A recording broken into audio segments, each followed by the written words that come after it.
Ada pertanyaan yang pertama, menurut Bapak Ibu nih, hukuman itu apakah dapat mendisiplinkan anak?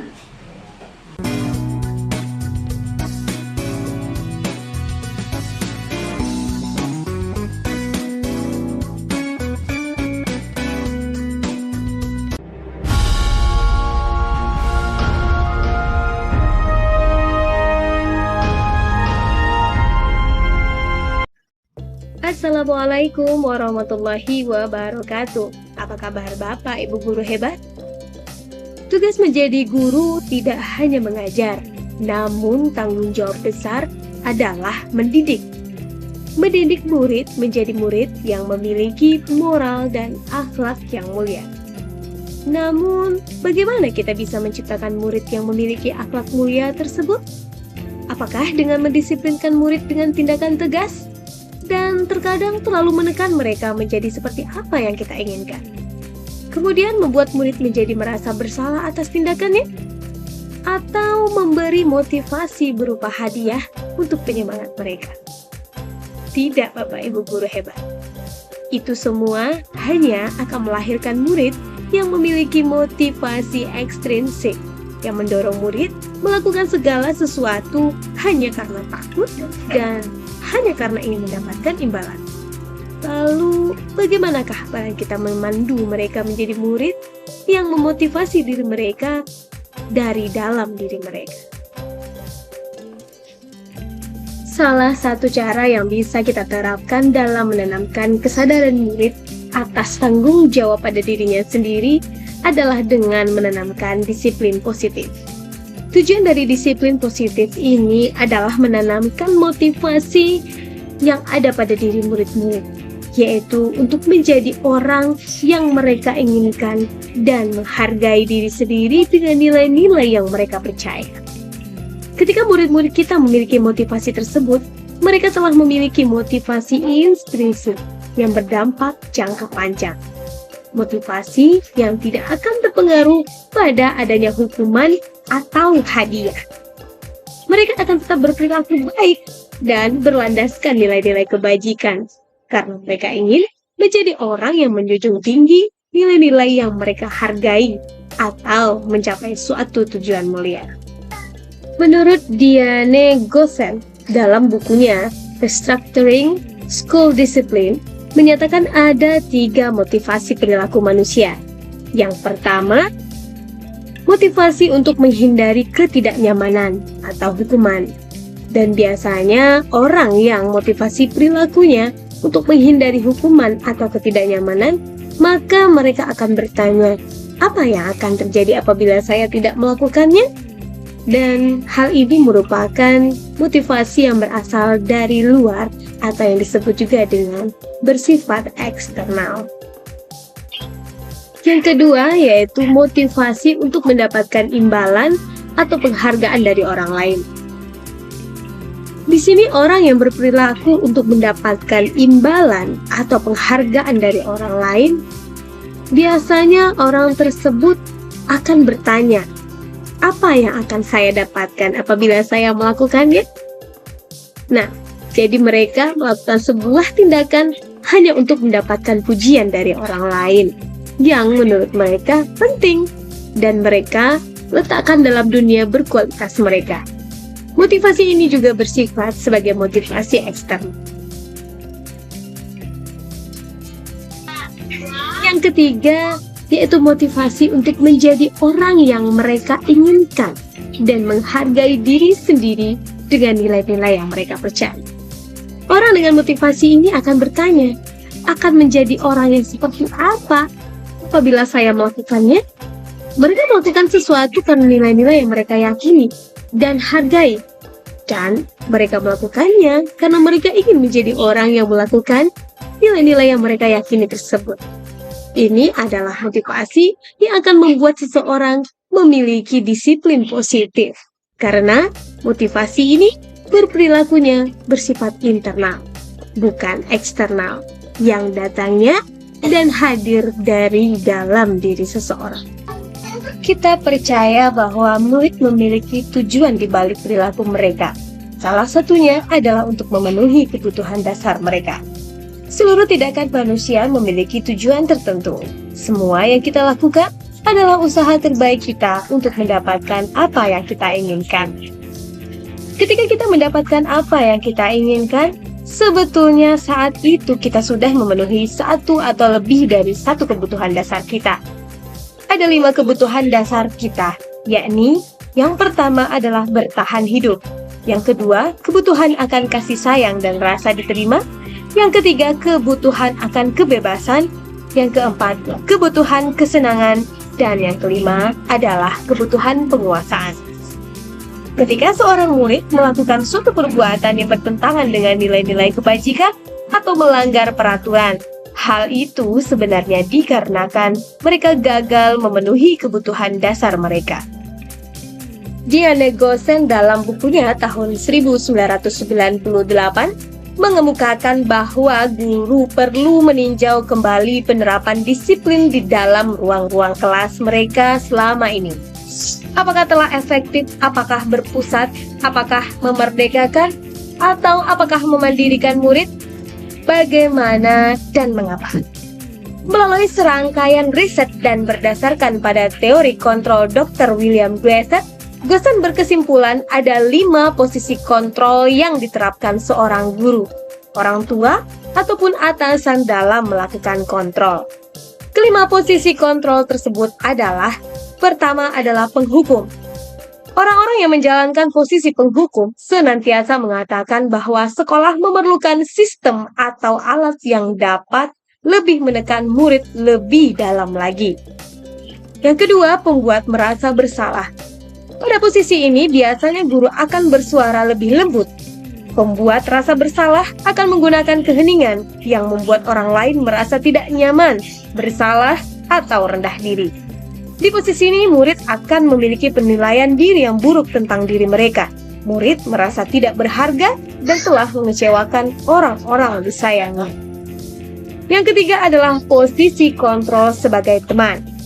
Guru pada posisi ini tidak akan menyakiti murid, namun akan tetapi berupaya mengontrol murid melalui persuasi. Posisi teman pada guru bisa negatif ataupun positif. Positif di sini berupa hubungan baik yang terjadi antara guru dan murid. Guru di posisi teman menggunakan hubungan baik dan humor untuk mempengaruhi seseorang. Hal negatif dari posisi teman adalah bila suatu saat guru tersebut tidak membantu, maka murid akan kecewa dan berkata, "Saya pikir bapak atau ibu teman saya." Murid merasa dikecewakan dan tidak mau lagi berusaha. Hal lain yang mungkin timbul adalah murid hanya akan bertindak untuk guru tertentu dan tidak untuk guru lainnya. Posisi yang keempat adalah sebagai pemantau. Memantau berarti mengawasi. Pada saat kita mengawasi, kita bertanggung jawab atas perilaku orang-orang yang kita awasi. Posisi pemantau berdasarkan pada peraturan-peraturan dan konsekuensi. Dengan menggunakan sanksi atau konsekuensi, kita dapat memisahkan hubungan pribadi kita dengan murid sebagai seseorang yang menjalankan posisi pemantau. Dan yang kelima adalah posisi manajer. Pada posisi manajer ini di mana guru berbuat sesuatu bersama dengan murid, mempersilahkan murid mempertanggungjawabkan perilakunya, mendukung murid agar dapat menemukan solusi atas permasalahannya sendiri. Bapak Ibu guru hebat, agar kita dapat memenuhi kebutuhan dasar murid-murid kita dengan menerapkan disiplin positif dan membiasakan diri untuk menerapkan posisi pemantau bagi murid kita. Kemudian agar mereka memiliki kesadaran dari dalam dirinya dan pada akhirnya menuntun murid menjadi pribadi yang memiliki akhlak baik dengan dorongan dari dalam dirinya, bukan karena orang lain. Disiplin positif lainnya yang bisa kita terapkan adalah membuat suatu keyakinan kelas. Keyakinan yaitu nilai-nilai kebajikan universal yang disepakati secara tersirat dan tersurat. Lepas dari latar belakang suku, negara, bahasa maupun agama. Seseorang akan lebih tergerak dan bersemangat untuk menjalankan keyakinannya daripada hanya sekedar mengikuti serangkaian peraturan tertulis tanpa makna. Murid-murid pun demikian, mereka perlu mendengarkan dan memahami arti sesungguhnya tentang peraturan-peraturan yang diberikan. Bapak Ibu guru hebat apabila Bapak Ibu bertemu dengan suatu keadaan di mana murid melakukan tindakan yang melenceng dari nilai kebajikan. Dan biasanya hal ini terjadi karena murid ingin memenuhi kebutuhan dasarnya. Tindakan yang bisa kita lakukan adalah dengan menerapkan segitiga restitusi. Restitusi adalah proses menciptakan kondisi bagi murid untuk memperbaiki kesalahan mereka, sehingga mereka bisa kembali pada kelompok mereka dengan karakter yang lebih kuat. Restitusi juga merupakan proses kolaboratif yang mengajarkan murid untuk mencari solusi untuk masalah mereka dan membantu murid berpikir tentang orang seperti apa yang mereka ingin menjadi tujuan mulia dan bagaimana mereka harus memperlakukan orang lain. Proses 3 tahapan dari segitiga restitusi tersebut didasarkan pada prinsip-prinsip utama dari teori kontrol, yaitu langkah teori kontrol yang pertama, menstabilkan identitas. Kita semua akan melakukan hal terbaik yang bisa kita lakukan. Yang kedua, validasi tindakan yang salah. Pada tahap ini, kita menghargai bahwa semua perilaku memiliki alasan. Yang ketiga, menanyakan keyakinan, di mana semua memiliki motivasi internal. Dari ketiga strategi tersebut, maka direpresentasikan dalam 3 segitiga restitusi. Langkah-langkah tersebut tidak harus dilakukan satu persatu secara kaku. Banyak guru yang sudah menggunakannya dalam berbagai versi menurut gaya mereka masing-masing, bahkan tanpa mengetahui tentang teori restitusi tersebut. Pertanyaan saya, menurut Bapak Ibu, apakah hukuman itu dapat mendisiplinkan anak? Belum tentu. Belum tentu? Kenapa tuh, Pak? Bagus, mantap. Bapak hebat, Bapak memang senior luar biasa. Ya, jadi Bapak Ibu, hukuman itu sebenarnya memaksa. Jadi bukan lahir dari dalam diri anak. Yang kedua, pemberian hukuman dengan hal positif seperti membaca atau membersihkan halaman sekolah kira-kira dapatkah? Kemudian yang ketiga, memberi penghargaan lagi tadi hukuman. Memberi penghargaan itu apakah dapat meningkatkan motivasi belajar anak? Ya. Nah, disitulah saya juga begitu mikirnya dulu, Bu. Jadi penghargaan saya setiap hari itu. Nah, anak ibu yang tenang, ibu kasih pensil 1. Besok anak ibu yang tenang, ibu kasih penghapus. Anak ibu yang mau berani menjawab pertanyaan ibu kasih pensil 1. Ternyata Bapak Ibu, dia hanya nunggu pensil. Dia hanya nunggu penghapus. Dia cuma nunggu hadiah, bukan dari dalam dirinya. Jadi kita salah konsep sekarang ini Bapak Ibu. Saya juga awalnya gitu, mikirnya juga gitu. Jadi dengan memberi penghargaan merupakan suatu motivasi, dan ternyata kita salah. Jadi gimana sih sebenarnya? Jadi Bapak Ibu, disiplin positif itu merupakan jadi bagaimana ilusi bahwa kritik dan membuat orang merasa bersalah itu dapat menguatkan karakter, ini salah. Sebenarnya gini, kamu terlambat tadi ya, dan begini ya, nah itu sebenarnya hanya mematikan karakter anak. Kemudian, nah kamu pintar ya sekarang ini, bawa pulang. Itu juga dapat membuat anak itu hanya ingin mendapatkan roti saja Bapak Ibu. Jadi dia tidak bergerak bukan dari dalam dirinya. Jadi ibaratnya gini Pak Ibu, kalau dia hanya ingin roti, berarti dia motivasinya motivasi ekstrinsik, bukan intrinsik. Dia dihukum, itu pun ekstrinsik, jadi bukan intrinsik.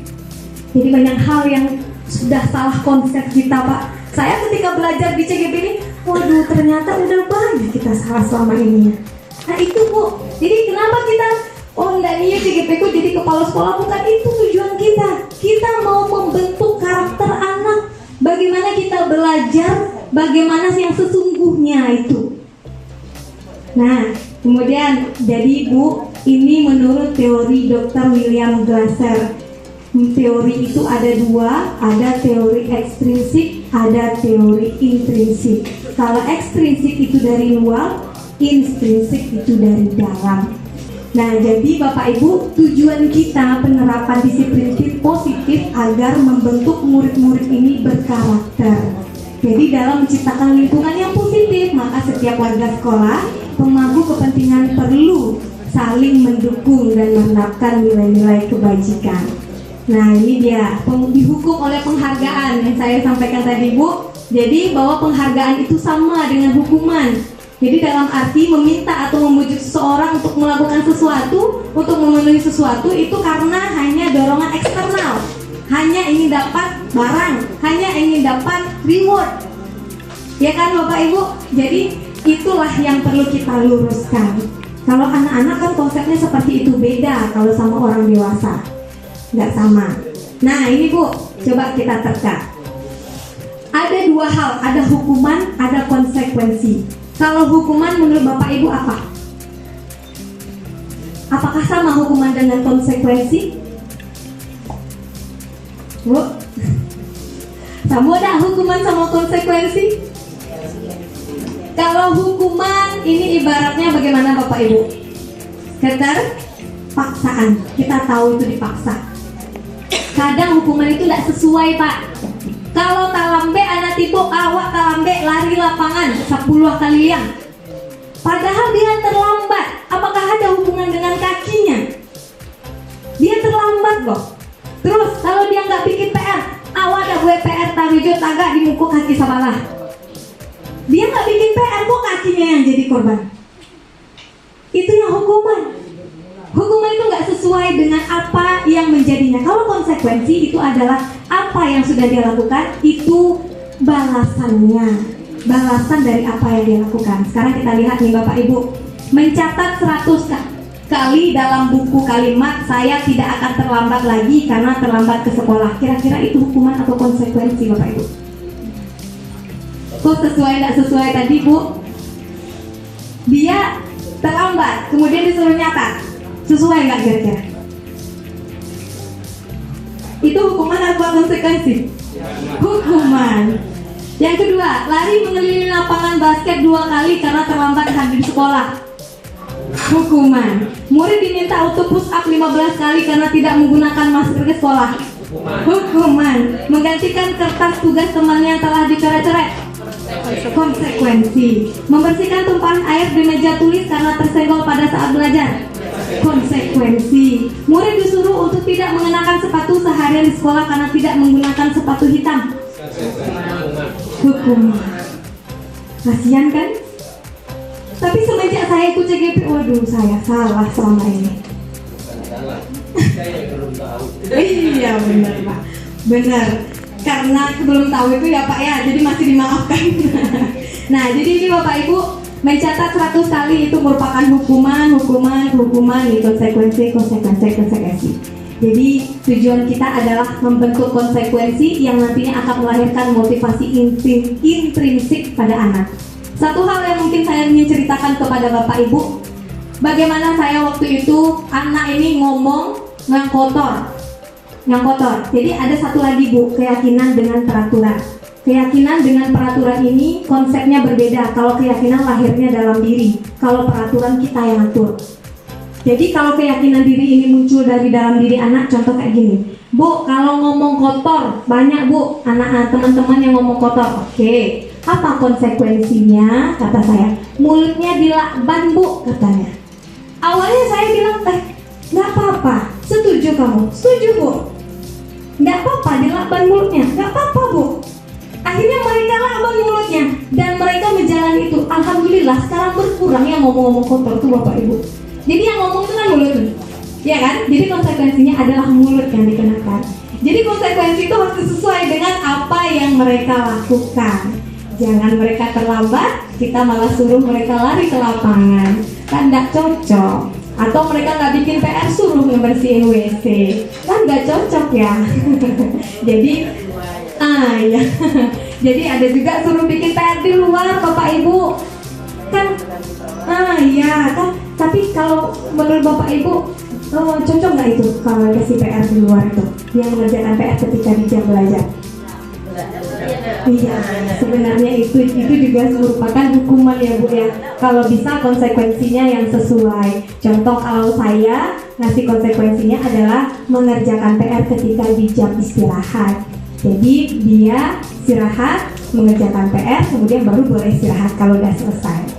Gitu, Bapak Ibu. Jadi ada restitusi ini namanya untuk mengatasi permasalahan kita di sekolah, namanya restitusi. Apa itu restitusi? Proses menciptakan kondisi bagi murid untuk memperbaiki kesalahan mereka.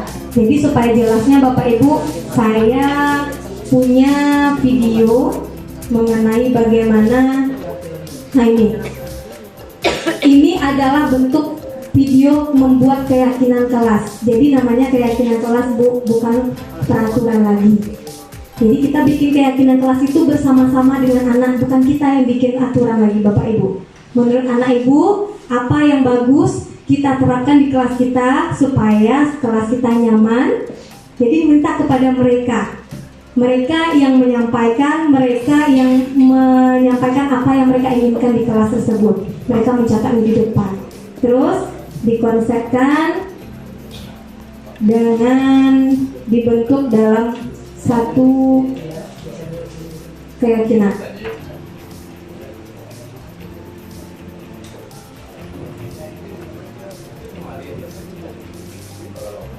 Nah ini dia.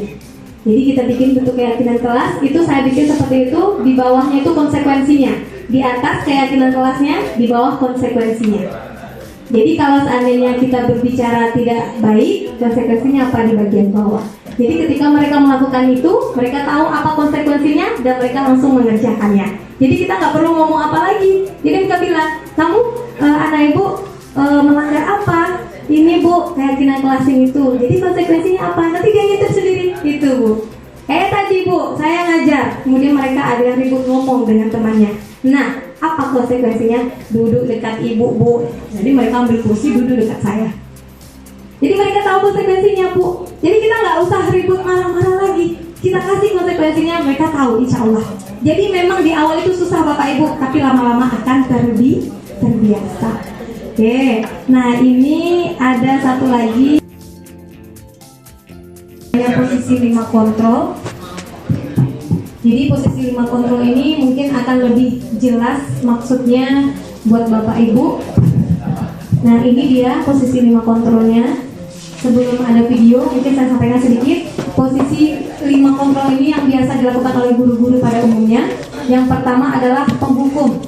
Biasanya Bapak Ibu paling senang tuh, saya terutama menghadik, menunjuk-nunjuk misalnya. Kalau kamu tidak melakukannya, awas ya, rasakan ya. Nah biasanya seperti itu. Kemudian posisi membuat orang merasa bersalah, berceramah dan mengatakan seharusnya kamu begini, kamu begitu. Itu merupakan pembuat merasa bersalah. Kemudian mana yang mungkin lebih baik? Posisi teman, posisi pemantau, dan posisi manajer. Kali ini akan Bapak Ibu lihat bagaimana bedanya antara 5 posisi tersebut. Ini ada video langsungnya, contoh videonya seperti apa posisi 5 kontrol itu.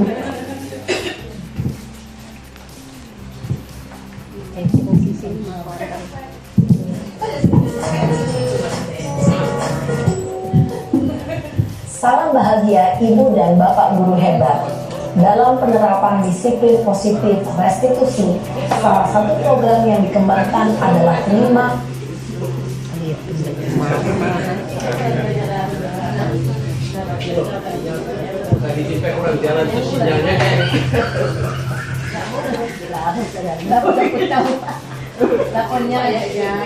Jadi faktor keadaan tadi itu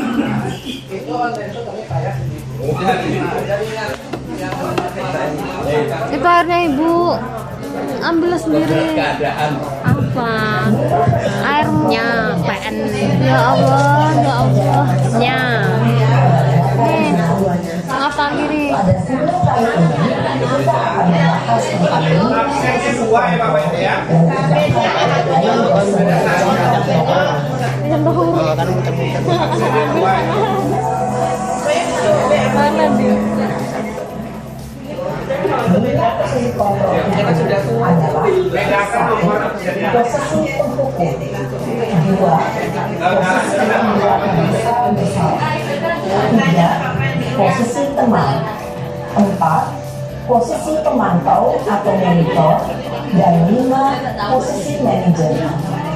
Untuk memahami kelima posisi tersebut, mari kita saksikan kasus Naren yang terlambat hadir 20 menit di sekolah dan melihat bagaimana kelima posisi kontrol dalam menghadapi masalah tersebut.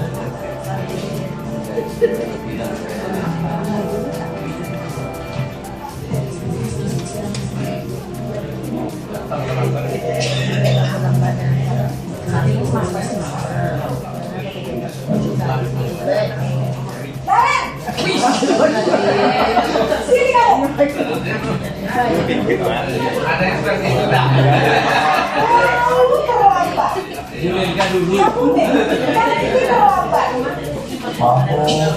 Hah, itu Bu Yuli tadi pagi. Bu Yuli tadi pagi enggak, Bu? Kapan sih kamu tidak terlambat? Awas Kan kamu yang terlambat bukan siswanya. dasar pemalas. Gak kapuk-kapuk sih kamu. Sudah berapa kali terlambat? Sana, kamu keliling lapangan basket 2 kali. Kenapa saya harus ke lapangan basket, Bu? Kenapa? Kamu melawan ibu. Berani-beraninya jawab. Sudah terlambat, masih berani jawab pula.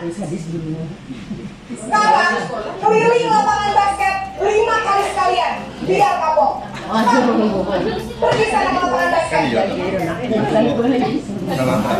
Posisi hukum biasanya berbicara dengan nada tinggi, menghardik, menunjuk-nunjuk, menyakiti, dan menyindir.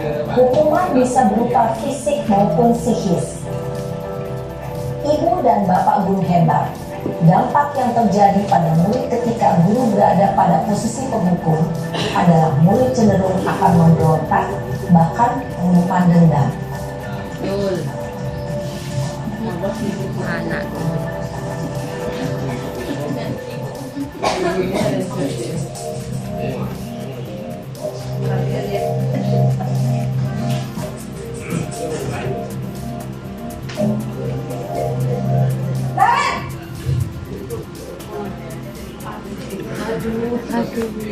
Selamat pagi, Bu.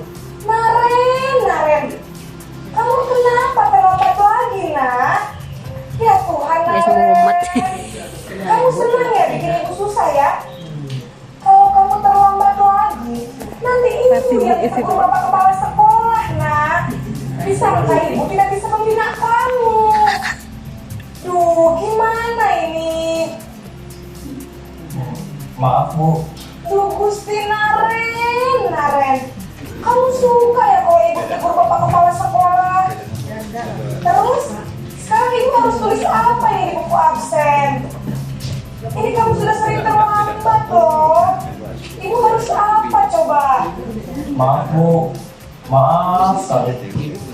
Ya sudah, lain kali jangan bikin ibu susah lagi ya, nak ya. Ibu tidak akan kuat lagi kalau kamu begini terus. Bisa jantungan kalau ibu ditegur bapak kepala sekolah. Sana. Nah, ini posisi yang ketiga, Bu. Posisi teman.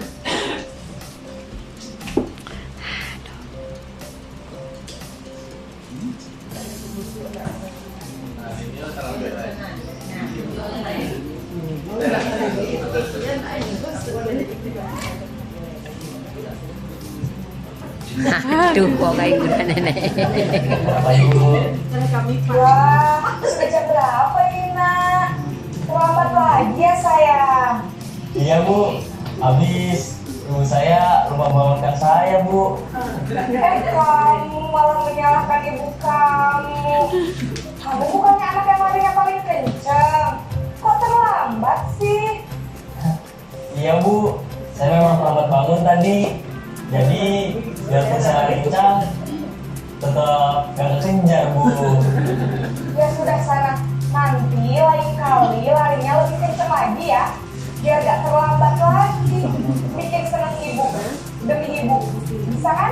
Bisa lah Bu. Tentu saja. Ya Bu, yang selanjutnya ini posisi pemantau atau monitor.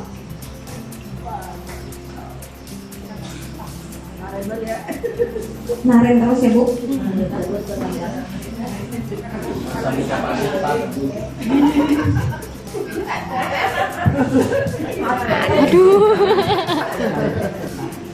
Selamat pagi Bu. Naren, apa peraturan sekolah kita tentang jam berapa kita harus masuk Mana sekolah? penanya? Kita Mana? harus di sekolah jam 7 Bu. Iya betul, sekarang Di mana? sudah jam 7.20. Naren sudah tahu konsekuensinya jika terlambat hadir. Sini. Paham Bu? Kok di sini? Saya harus tinggal kelas pas jam istirahat selama 20 menit.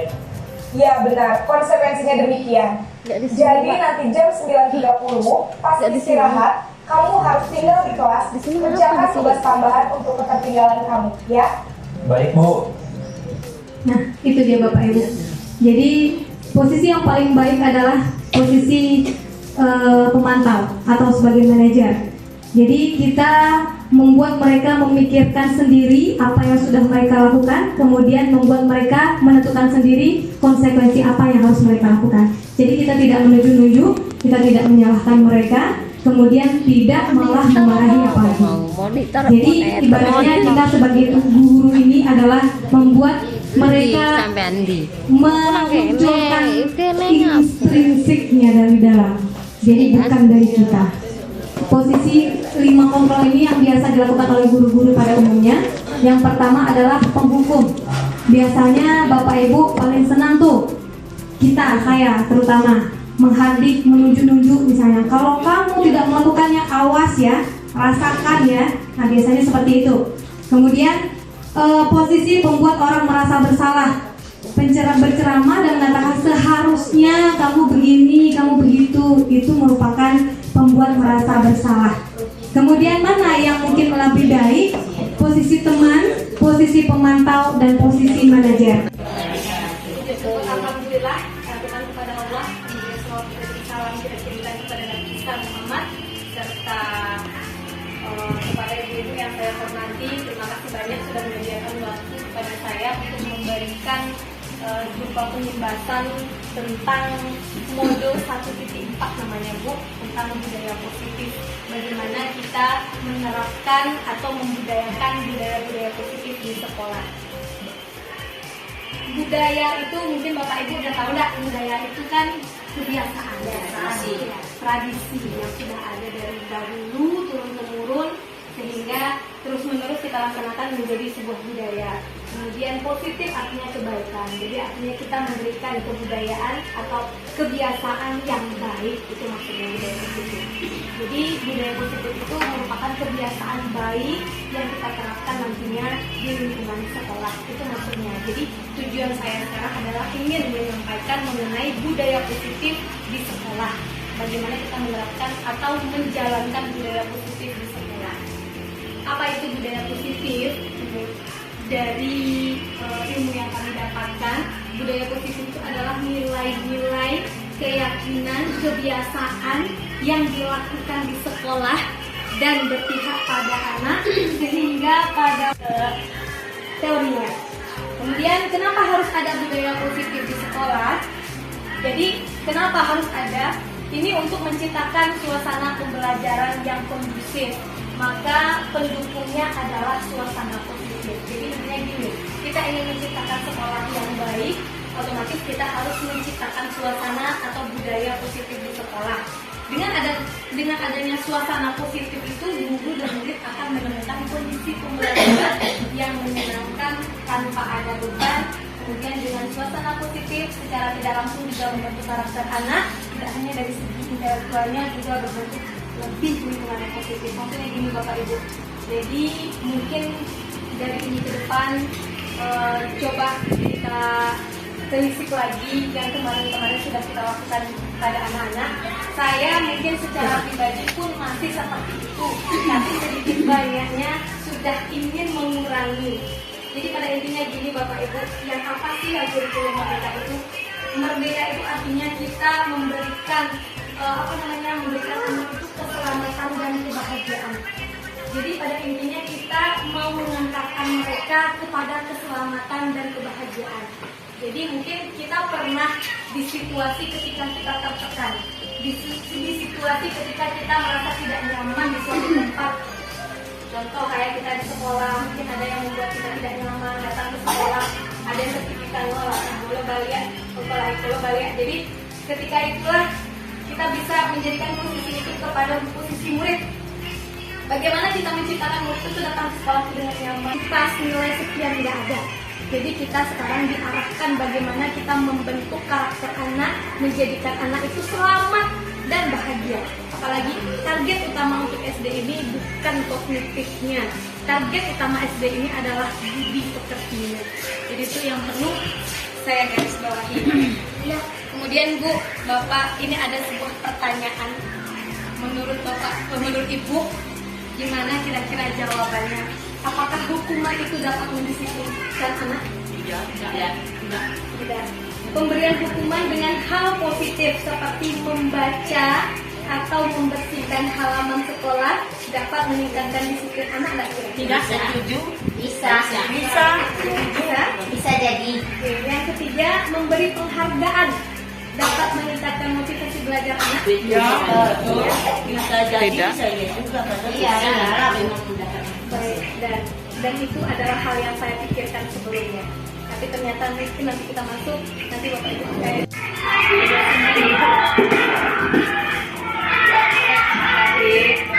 kamu boleh bertanya. Tapi Bu, ini adalah menstabilkan identitas Bu. Ketika anak melakukan kesalahan, jadi kita jangan semakin menyalahkan. Setelah itu pernah melakukan kesalahan dan kita pahami bahwa salah itu tuh gak apa-apa gitu. Gak apa-apa salah gitu. Jadi anak itu gak tertekan dengan salah dia itu. Kita mau tahu dulu kenapa bagian itu keluar. Jadi kita tanyakan, validitas tindakan yang salah. Kenapa kamu melakukan itu? Jadi kita beri kesempatan kepada mereka untuk menyatakan alasannya. Kenapa kok bisa dikeluarkan? Maaf, tadi pas main kelas nggak sengaja keluar.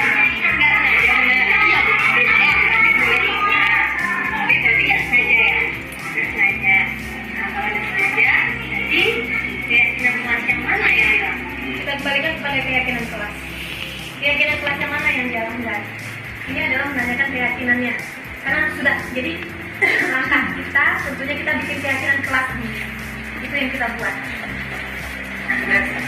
Pakaian rapi sekarang rapi nggak? Jadi kita kembalikan ke dia. Tapi nggak kira-kira? Jadi dia tahu dia yang menuntut apa salah dia, kira-kira betul nggak yang dia kerjakan. Jadi tugas kita adalah menuntun mereka untuk menyelesaikan masalah mereka sendiri. Gimana konsekuensinya? Ditanya konsekuensinya. Apa konsekuensinya? Minta maaf. Ini sebenarnya waktu itu ada kamu belum buat. Jadi nggak seperti itu lagi. Ya. Jadi kasus yang kedua. Kenapa? Kenapa kamu nggak bikin juga? Ini juga. Kenapa nggak bikin tugas kan udah dibilang? Tugasnya nggak dikumpulin sekarang.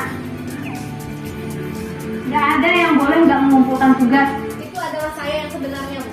Benar. Itulah saya sebenarnya. Kenapa kamu nggak bikin tugas? Nggak boleh loh nggak bikin tugas tuh.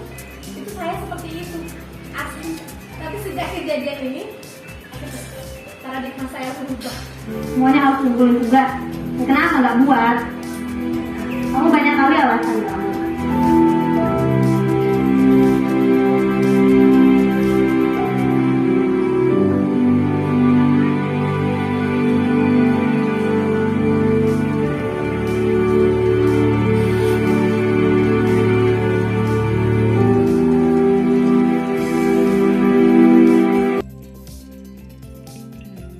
Demikianlah aksi nyata mengenai disiplin positif.